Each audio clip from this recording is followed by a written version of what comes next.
Anuário Espírita de 1977. José Marques Garcia, um marco nas fileiras do Espiritismo. Vem-nos como dever a lembrança e o apreço à figura de José Marques Garcia, um forte idealista do Espiritismo brasileiro. A soma de tempo nos ensina cada vez mais a respeitar esse homem definido e simples. O ingresso de seu espírito em sua última estada terrena se deu em Santana dos Olhos d'Água, em 12 de maio de 1862, e seu decesso na cidade de Franca, São Paulo, no dia 21 de junho de 1942. Filho de Antônio Manuel Marques Pereira e dona Ilha Garcia do Prado, desde cedo foi orientado nas lides campesinas, afazeres a que se entregaram seus avós, destemidos sertanejos que já no início do século XVIII se radicaram no vale do Rio Pardo e Sapucaí Mirim, alfabetizado, segundo nos informam velhos apontamentos, pelo somestre João Emereciano, tido como conselheiro da antiga vila de Santana. Já na sua idade de 10 e 12 anos, serviu como candeeiro de carros de boi que transportavam sal e gêneros do Porto da Venda, destinados às localidades de Guaraí, Santana, São Bom Jesus da Cana Verde, Batatais, São Miguel, Miguelópolis e entre outros vilarejos do século passado nessa região. Entregou-se ainda à faina de retireiro e mais tarde era empregado como bom peão para tanger gado, destinado às invernadas de Barretos. O ponto de pousada das comitivas dos boiadeiros era em Guaíra, localidade em que conheceu Maria Freire, com a qual se consorciou em 1891. Muito crédulo em seus sonhos por lhes serem os mesmos avisos premonitórios, é exatamente em um desses seus desprendimentos oníricos, ele se viu ligado àquela moça de Guaíra, que seria sua esposa. Em 1896, transferiu residência para a Vila dos Campos Belos, hoje no Poranga, onde se dedicou ao comércio de gado leiteiro. Seu desprendimento era uma característica de seu temperamento. Quando se registrou o passamento de seu velho pai, renunciou a partir dos bens em favor de seus irmãos menores. Apenas lhe tocou alguns 1000 réis e uma mula arreada. Moço independente e enérgico, iniciou assim sua luta. No Poranga, constantemente entrava em intercâmbio com os ruralistas de Franca, José Diogo Neto, Manuel Alves Pereira, Juca Pedro e Tertuliano Coelho. Seu acesso à Vila Franca do Imperador se fazia pelo corredor estadual, com passagem por São José de Bela Vista, onde fez muitos amigos. Também, uma seca impiedosa dizimou seu pequeno rebanho de vacas leiteiras e com essa dura experiência, embora muito resignado, resolveu tentar negócios em Franca, cuja mudança se deu em 1900 e 1901. Adquiriu pequena gleba no bairro de Bom Jardim, próximo à chamada Chave das Pitas, local servido pelo mogiana José Marques Garcia.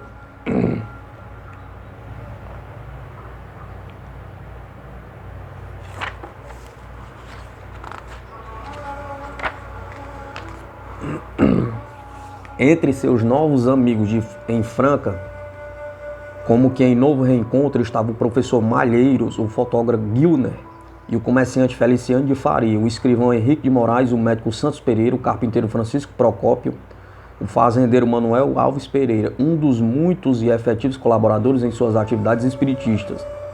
Além desses, já nesse tempo realizavam sessões espíritas numa casa situada no início da rua Moreira César. Muito interessado, aceitou o convite do professor Malheiros para assistir aos trabalhos. Ficou muito impressionado por ter assistido à cura de uma epilética após a doutrinação do espírito obsessor. Encontrou então explicações para inúmeras dúvidas e também para muitos acontecimentos de sua vida. Procurou estudar o Evangelho segundo o Espiritismo e o Livro dos Espíritos. Mais tarde transferiu-se definitivamente para a cidade e alugou a casa grande na esquina da rua General Osório com a Campos Sales. Estabeleceu-se aí com casa comercial e construiu uma casinha no fundo do quintal com portão pela rua Campos Sales para instalar seu primeiro núcleo espírita, que popularmente denominava Centrinho do Sozeca. Desenvolveu desde então intensa atividade assistencial para o exercício de seus dons medianímicos de cura, receitista, clarevidência, audiência e psicografia. Entregou-se às mesinhas homeopáticas. Em 2 de fevereiro de 1909, o Centro Espírita Esperança e Fé ampliava-se com a obtenção de sua personalidade jurídica e seus estatutos regulamentados pelo Cartório de Registro e Hipotecas do município de Franca. A 3 de outubro de 1916, inaugurava a nova sede do centro, que mais tarde, no mesmo local, em abril de 1959, em outra...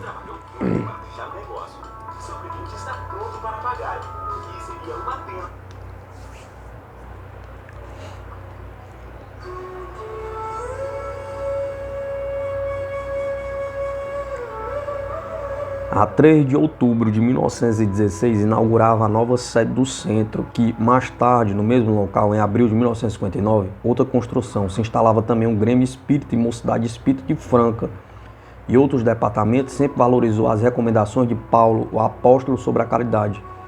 Sua penetração evangélica, nesse sentido, lhe foi o fortalecimento de suas iniciativas e tarefas. Renúncia e tolerância, uma tônica em Marques Garcia. Seu perfil ficou delineado em versos de um hino do maestro Cláudio Junqueira, nessas estrofes. Marques Garcia foi forte no ideal do espiritismo. Na chama desse idealismo teve rumo sua sorte.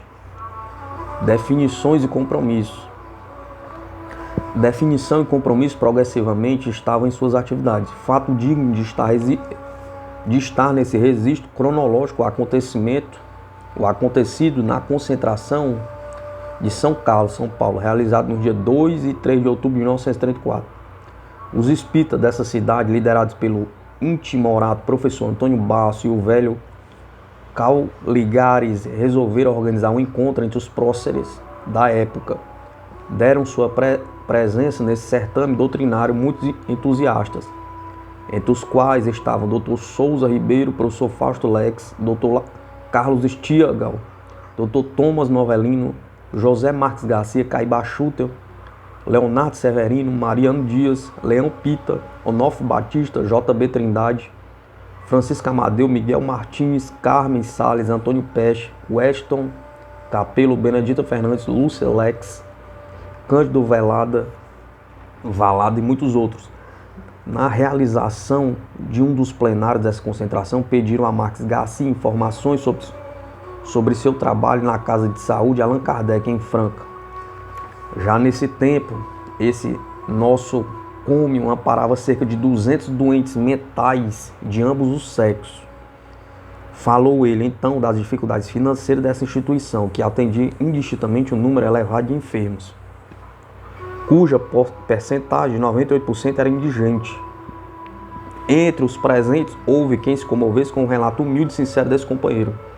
E assim, num gesto espontâneo, estendeu o chapéu aos presentes e solicitou um obolo em favor do Hospital de Franca. Caibá Schutter, que presidia uma das comissões desse seminário, não concordou com aquela atitude e reverberou contra essa maneira de pedir. Protestou contra a deselegância de esmolar a maneira dos processos habituais dos que vivem do altar. José Marques Garcia ficou transtornado com aquela posição do missionário de Matão.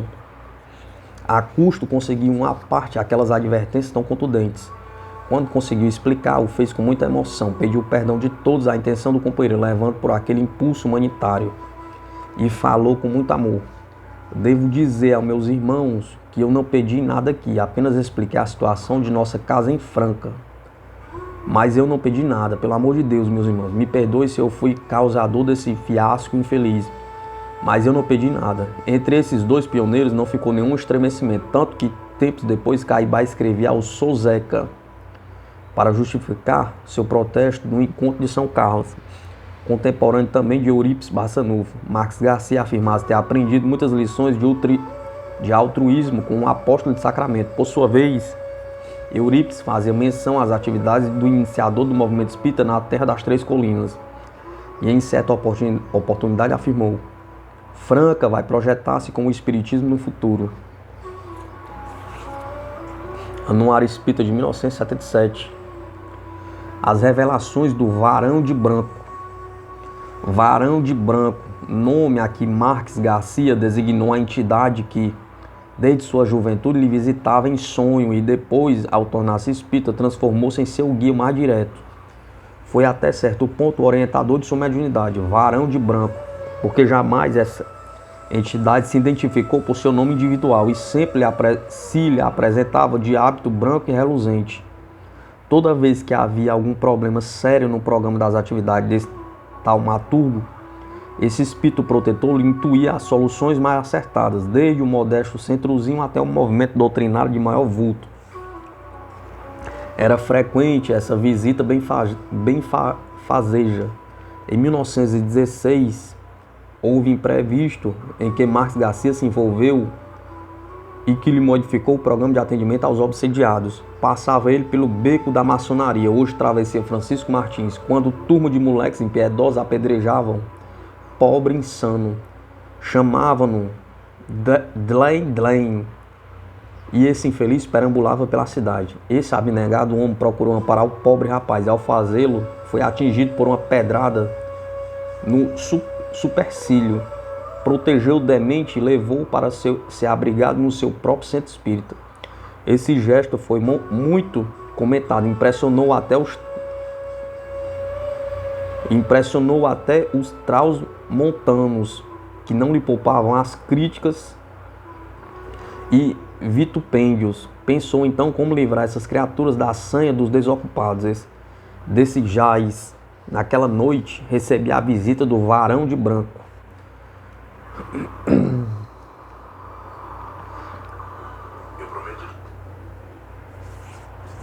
Aconteceu ali em pouco instantes.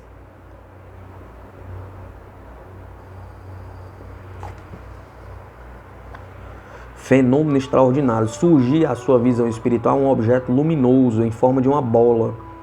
Essa fez algumas circunvoluções pelo cômodo de suas meditações e passou por cima do casário da cidade para pousar acima da cidade nova. Poucos dias depois desse acontecimento, Marques Garcia encontrava-se com o seu Antônio Clara, seu conhecido, e esse lhe falou sobre pequena área de sua propriedade, numa confirmação que deixou só Zeca maravilhado. Antônio Clara confessou-lhe: sonhei que você iria precisar daquele terreno para um trabalho de muito valor para a sua atividade espírita. Reuniu novos esforços e exatamente no local onde vira pousar a bola luminosa. Meses depois erguia-se as primeiras casinhas de taipa, onde inicialmente se abrigaram 5 enfermos mentais. O início do asilo Allan Kardec foi em 1920. Enfrentou muitas dificuldades, sempre superadas pelo seu ânimo forte. Já em abril de 1921, realizava a inauguração festiva do primeiro pavilhão dessa casa, ainda por exigência da medicina social do Estado. Passou a ser Casa de Saúde Allan Kardec. Em novembro de 1926, nesse hospital houve também a colaboração desinteressada de médicos humanitários como Dr. José Matias Vieira, Dr. Júnior Batista Costa, Dr. João Marciano de Almeida e Dr. Tomás Novelino. Marques Garcia, sempre quando avaliava o aumento progressivo desse trabalho, comentava filosoficamente: aquela pedrada que acertou minha testa ao acudir aquele louco Dlen na rua, despertou-me para as obrigações junto aos dementados sem lar e sem família.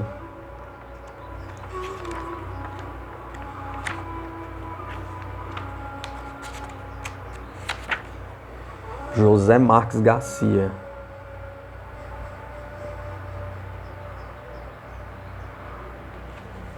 A figura de um idealista. A simplicidade com que José Marques Garcia interpretava as lições do Evangelho, conforme sua visão espiritista, tornava o crente de expressiva e comovedora naturalidade. A modéstia e a tonalidade mansa de sua voz, sem preocupação de termos eruditos, davam às suas preleções feitio de aula para todos os entendimentos. Seu busto de atleta, porte alto, magro, cabelos fartos e bem assentados, óculos sobre o nariz semi-adunco, faziam de seu todo a simpatia que se comunica e transmite paz e fraternidade. Jamais deixou de atender com as mesmas solicitudes a todos que lhe batiam as portas do nosocômio. Ajeitava tudo para que ninguém ficasse sem amparo imediato nesse sodalício. Apesar da cultura rudimentar, possuía intuições iluminadas. Seu coração estava constantemente em sintonia com as verdades emancipadoras. Suas comparações simbólicas eram proverbiais e completavam-se em lições exemplificadoras em torno de O Livro dos Espíritos, o Evangelho segundo o Espiritismo e das outras obras da codificação kardeciana. Repetia sempre este conceito sobre a doutrina consoladora. O Espiritismo está na lei da natureza, assim como o horizonte enfeita a terra, é o jarro de luz contendo a água viva prometida por Jesus à samaritana. Anuário Espírita de 1977. As obras do amor desse lidador enumeram-se nessa sequência cronológica. Centro Espírita Esperança e Fé, iniciado em 1903, registrado juridicamente em 1909, Hospital Espírita Allan Kardec, ex-Casa de Saúde Allan Kardec, iniciada como asilo em 1920 e elevada à categoria de hospital em 1926, e o jornal A Nova Era, fundado em 15 de novembro de 1927. À medida que se integrava em suas obrigações doutrinárias, muitas ocorrências relacionadas com sua vida eram mencionadas pelo seu mentor e outras entidades espirituais. Lembraram-lhe os instrutores de 3 fracassos seus em encarnações pretéritas. Sua última existência, então, seria para resgate de dívidas à economia universal. E ele mesmo aduzia estas revelações. Fora mau médico, sacerdote negligente e mendigo mercenário. Na oportunidade em que veio, pois ao plano físico, procurou reabilitar-se de seus velhos débitos à conta de delitos. As leis de Deus concederam-lhe meios ainda para reabilitar-se de suas 3 encarnações passadas, em que fracassou por negligência. Desse modo, essa criatura que permaneceu 82 anos em sua última trajetória terrena, procurou acertar o mais possível seus deveres para entrar no mérito das bênçãos de uma encarnação de lutas e trabalhos. Desempenhou, pois, a função de médico no atendimento aos que lhe procuravam com seus males físicos e morais. Tal sacerdote promoveu esforços para divulgar os ensinos eternos do Cristo, na condição de responsável por 2 centenas de hospitalizados da Allan Kardec na cidade de Franca. Nunca teve constrangimento de pedir como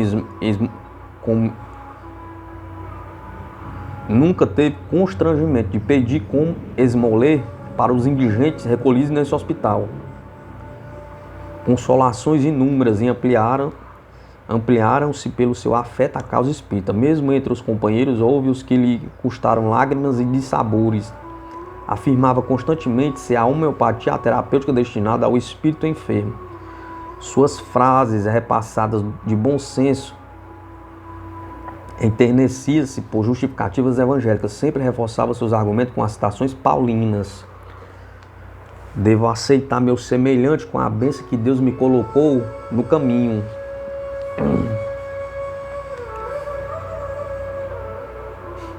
Sede do Centro Espírita Esperança e Fé, onde também tem atividades e grêmio e mocidade espírita.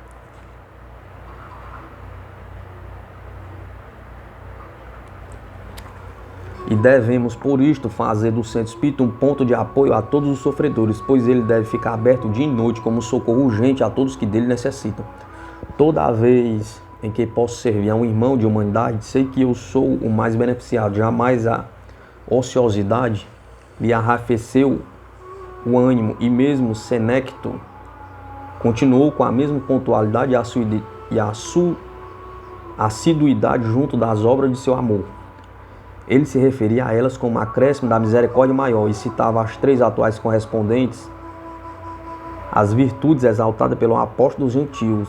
O centro, Esperança e Fé, correspondia à confiança sob a base maior, A casa de saúde dava-lhe a presença da caridade e a nova era um aceno. Tal oásis aos romeiros angustiados e tristes. Há 50 anos nascia o jornal A Nova Era. Numa época de ataques injustos contra os espíritas, surgiu em Franca a reação de Arnulfo Lima, Teófilo Pereira e José Engracia de Faria. Iniciaram a publicação do mensário Perdão e Humildade, em 1925. Assanhou-se a onda dos reacionários, que saiu em cena, e logo o Jornal de Defesa da Doutrina Espírita não encontrou na localidade nenhuma tipografia para suas edições mensais. Essa coação despertou novas iniciativas do indomável Marques Garcia. Reuniu seus companheiros e acertaram um novo empreendimento. Enfrentaram óbices e mais dívidas, mas adquiriram uma tipografia, a máquina impressora. Surgirá assim novo arauto para defender as proclamações do Espírito da Verdade. O registro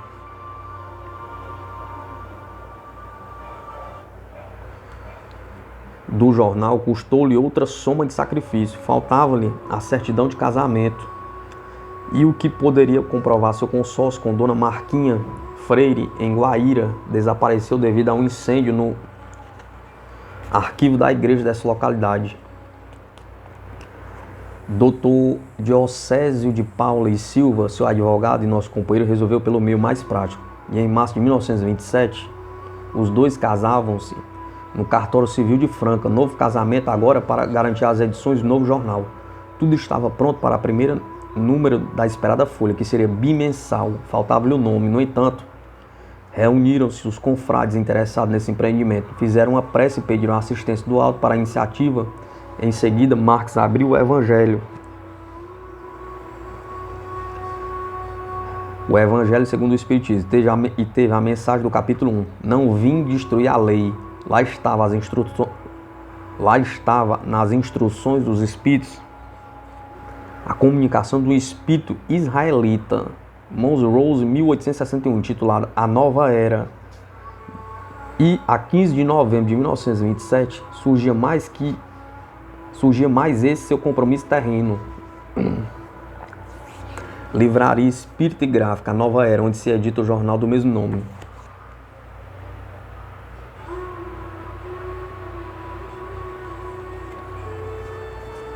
Os Companheiros de Marques Garcia, Anuário Espírita de 1977. Inúmeros companheiros são lembrados desde quando Marques Garcia iniciou suas atividades como espiritista em Franca. Teve a colaboração de muitos sinceros, mas nem sempre encontrou boa vontade em outros. Os que mais de perto avaliaram e colaboraram em suas tarefas foram Henrique de Moraes, Simpliciano Alves de Faria, Tertuliano Coelho, Antônio Graneiro, Rafael Molina, Miguel Martins, José Gonçalves, Roso Alves Pereira, Professor Malheiros, Zequinha Diogo, Manuel Alves Pereira, Guilner Santos Pereira, Francisco Rocha, além de outros. Mais tarde, o rol dos espíritas francanos aumentou com esse grupo de denodados. Arnulfo Lima, Teófilo Pereira, Dr. Diocésio de Paula, Francisco Sintra, João Alonso, Francisco Latorraca, Guerrino Liporense, Mário Naline, Balula e Maria Barini, Maria Sintra, Carmen Salas, Miguel Sábio de Melo, Antônio de Mota, Dr. Odilon Ferreira, Dr. Tomás Novelino, Ana Lourenço, Francisco Trossoli, Alberto Ferrante, Antônio Vargas, João Marcelino, Luiz Diogo Pereira, Dr. José Engraça de Faria, Eufrazino Moreira, Adolfo de Assis, Albino Ribeiro e muitos outros. Não teve filhos em seu casamento com Dona Mariquinha Freira Garcia, mas, em compensação, tomou a seu cargo a educação e orientação de 15 filhos de parentes e outros amigos. Sua companheira não lhe tolerava o idealismo, nem lhe compreendia o espírito de renúncia. Insurgia sempre contra todas as suas horas dedicadas à doutrina. Nessas ocasiões, ele comprava sua índole de homem sereno e tolerante, a fim de evitarem-se as incompreensões da esposa. Muita vez ocultava dela suas iniciativas, notadamente nas que era necessário empregar seu dinheiro. incapaz de uma palavra menos acrimoniosa, justificava sempre a incompreensão da companheira e julgava em sua existência como mau teste, pois ele se sentia muito responsável por ela também. Marques Garcia desenvolveu esforços eruditos para a divulgação dos postulados da terceira revelação entre nós. As obras realizadas por ele nos altiplanos da Serra de Franca confirmam sua dedicação para o preparo de um mundo melhor para a humanidade. Seu compromisso com a espiritualidade marcou sua presença de lidador sincero. O sucessor desse idealista nos destinos da Casa de Saúde, Allan Kardec, é nosso prestativo co-idealista José Russo, outro expressivo trabalhador que cada vez mais amplia os objetivos dessa obra. Fachada principal do Hospital Espírita Allan Kardec, em Franca.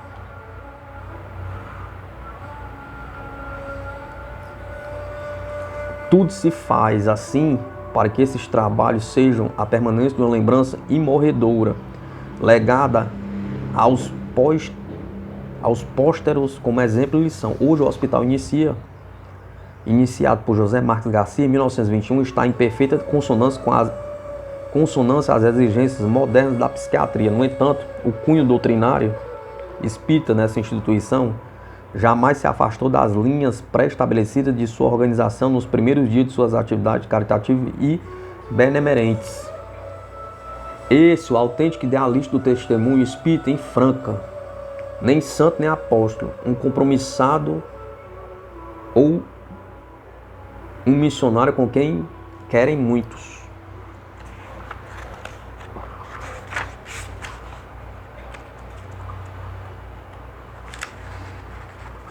José Marques Garcia, Anuário Espírita de 1977.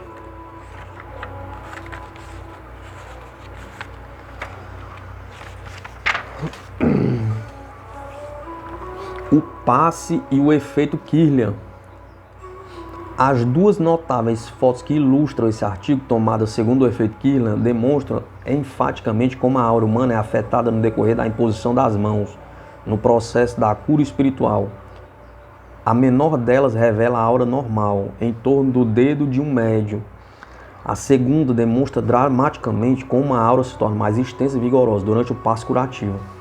Ambas foram cedidas ao jornal inglês Psychic News pelo médium Alan Fraser Bell, residente em Forbes, Liverpool. Em suas tarefas mediúnicas, Bell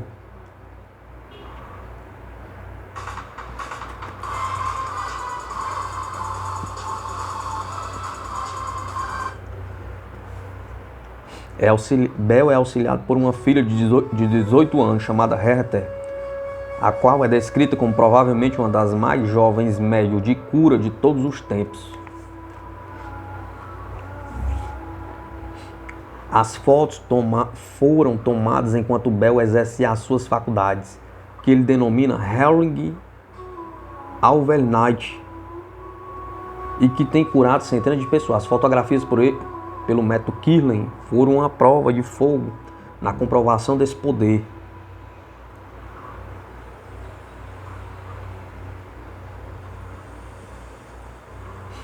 Esta foto tomada pelo efeito Kirlian mostra a aura de um dedo do médium antes de impor as mãos para a cura espiritual.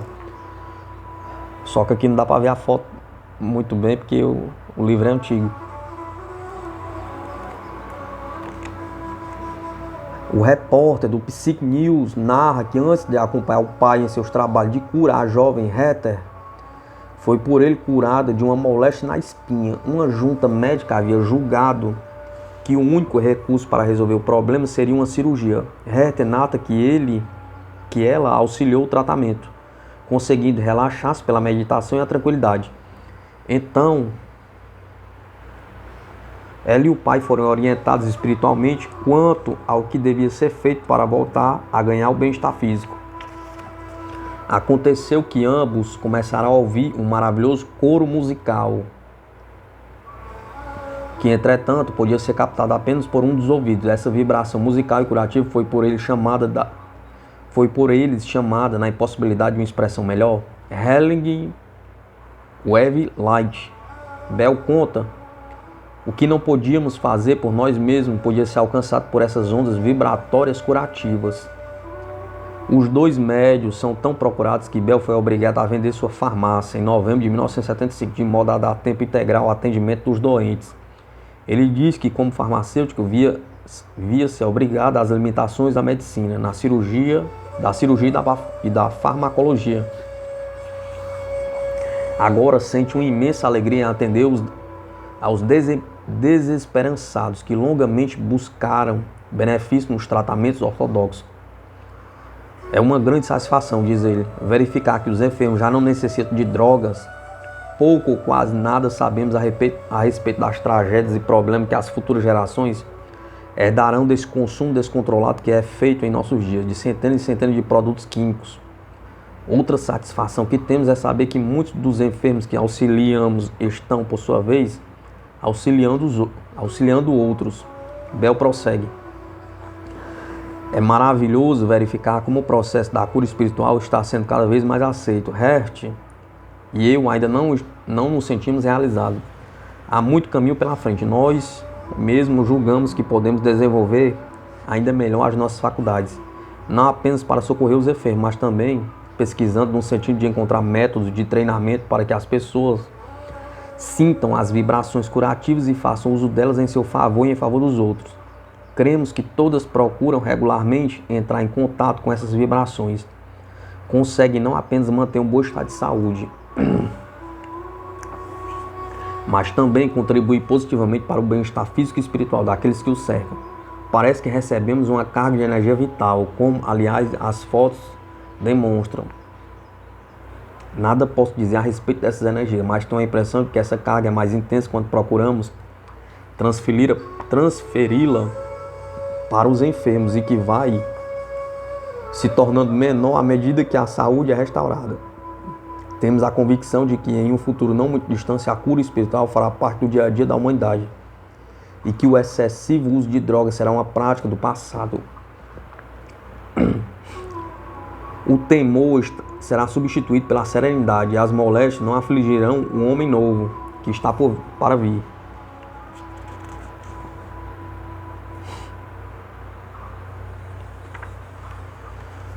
Bell afirma que ele e sua filha atuam em semitranse e que tem a sensação de que suas mãos estão realizando coisas maravilhosas, como esculturas, pinturas ou que estão suavemente deslizando no teclado de um piano. Na Inglaterra, país em que a cura espiritual já é admitida nos hospitais e onde existe uma associação de médios curadores, o caso de Bell se tornou uma notícia especial, porque ele foi o primeiro a ter sua curiosidade despertada pelo processo Kirlian, permitindo assim uma verificação científica, embora sem explicação, do que ocorre com a aura humana no momento em que o sensitivo desencadeia o poder curativo que lhe é inerte. Anuário Espírita de 1972.